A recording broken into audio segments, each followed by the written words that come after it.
আল্লাহ পাক সুবহানাহু ওয়া তাআলা শুকরিয়া জ্ঞাপন করছি যার অশেষ মেহেরবানিতে ফেসিবাদ মুক্ত বাংলাদেশে ঢাকা বিশ্ববিদ্যালয়ে সিরাতের উপর আজকের সিরাত মাহফিল আয়োজনে আমরা উপস্থিত হতে পেরেছি। আলহামদুলিল্লাহ, আলহামদুলিল্লাহ, আলহামদুলিল্লাহ।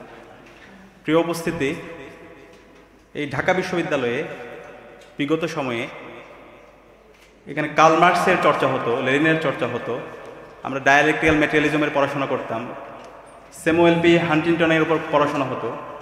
কিন্তু আল্লাহ এবং আল্লাহ রাসূল সাল্লাল্লাহু আলাইহি সাল্লামের উপর পড়াশোনা করা, সিরাত চর্চা করা, সিরাতের উপর কথা বলা এক ধরনের অঘোষিত নিষেধাজ্ঞা ছিল।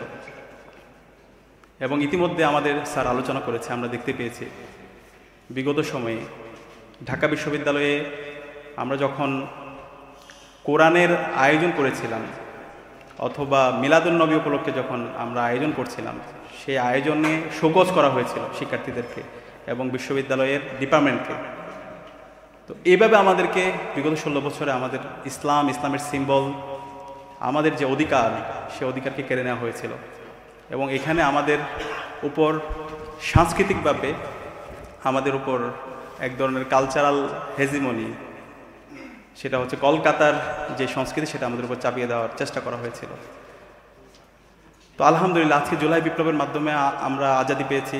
আজকে আমরা স্বাধীনভাবে কথা বলতে পারছি। এদেশের মুসলমানরা তারা আজাদি পেয়েছে এবং সকল মানুষ আজাদি পেয়েছে। সকল মানুষ মন প্রাণ খুলে কথা বলতে পারছে এবং আমরা ইসলামের কথাগুলো বলতে পারছি।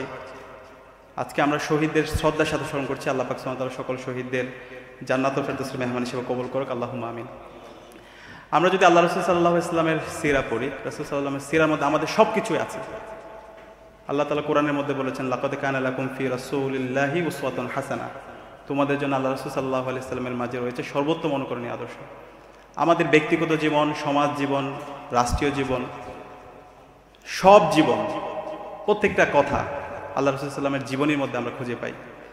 আমরা যদি আল্লাহ রাসূল সাল্লাল্লাহু আলাইহি ওয়াসাল্লামের জীবনী দেখি, তিনি সবচেয়ে বেশি ফোকাস করেছেন জ্ঞান অর্জনের প্রতি।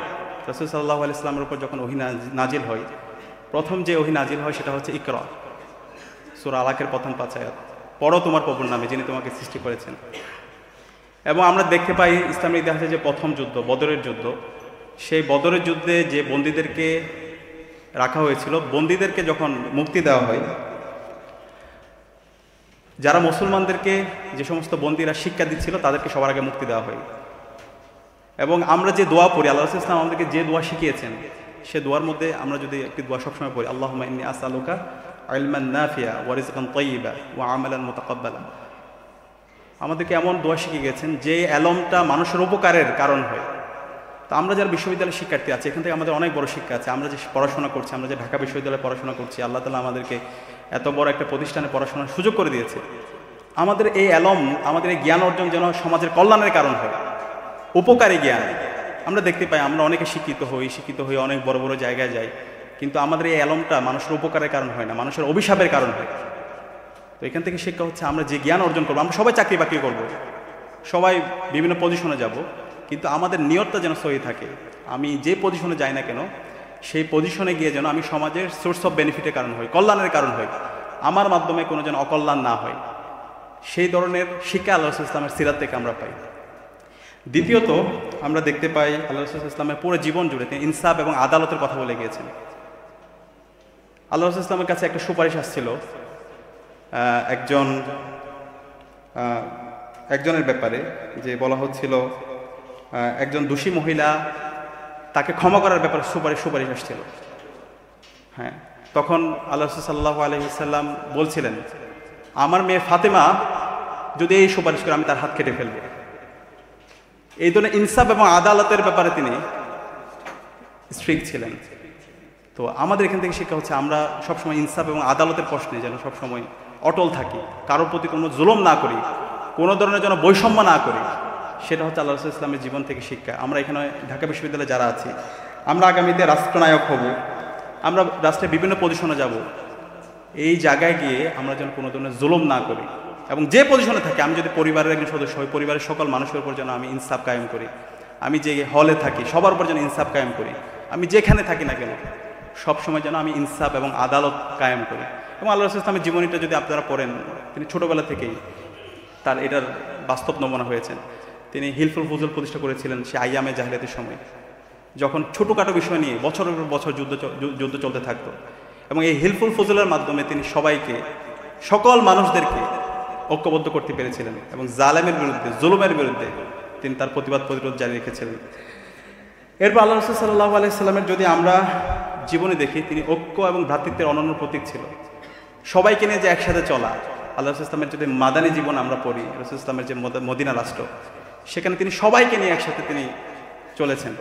এবং ঐক্য এবং ভ্রাতৃত্ব, যারা হিজরত করেছিল মহাজির এবং ওখানে যারা আনসার ছিল, তারা সবাই একসাথে কিভাবে কাজ করা যায়, একসাথে কিভাবে রাষ্ট্র নির্মাণ করা যায়, এবং ওখানে যারা ইহুদি ছিল, যারা খ্রিস্টান ছিল, সবাইকে নিয়ে একসাথে কিভাবে কাজ করা যায়, এবং মদিনা সনদের মধ্যে আমরা তার অনন্য দৃষ্টান্ত স্থাপন করেছেন। এর পাশাপাশি আমরা যদি আল্লাহ রাসূল ইসলামের নেতৃত্ব দেখি, তার যে নেতৃত্বের প্রভাব, তিনি শুধু কথা বলেন নাই, তার কাজের মাধ্যমে তিনি বাস্তবায়ন করেছেন। আমরা জানি হুদায়বিয়ার সন্ধি, আমরা দেখেছি খাইবারের যুদ্ধ, আমরা দেখেছি খন্দকের যুদ্ধ। সেই খন্দকের যুদ্ধ আল্লাহ রাসূল সাল্লাল্লাহু আলাইহি ওয়াসাল্লাম যখন সাহাবীরা পরীক্ষা খনন করছিলেন, তিনি নিজেই নেমে পরীক্ষা খনন করেছিলেন।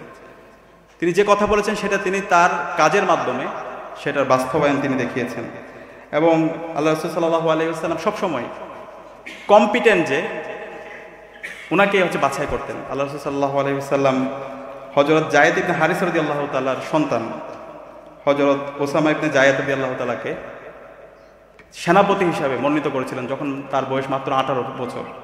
তো সবচেয়ে কম্পিটেন্ট লোকটাকে তিনি বাছাই করেছেন। তো এই জায়গায় আমরা যেন সবসময় ইনসাফ কায়েম করি, আমরা যেন সবসময় কম্পিটেন্ট লোকদেরকে বাছাই করি। এটা হচ্ছে আল্লাহ রাসূল ইসলামের জীবনী থেকে আমাদের শিক্ষা। এবং আমরা যে কথাগুলো বলি, সেই কথাগুলো যেন আমরা আমাদের কাজের মাধ্যমে আমরা আমাদের তার প্রতিচ্ছবি দেখতে পাই।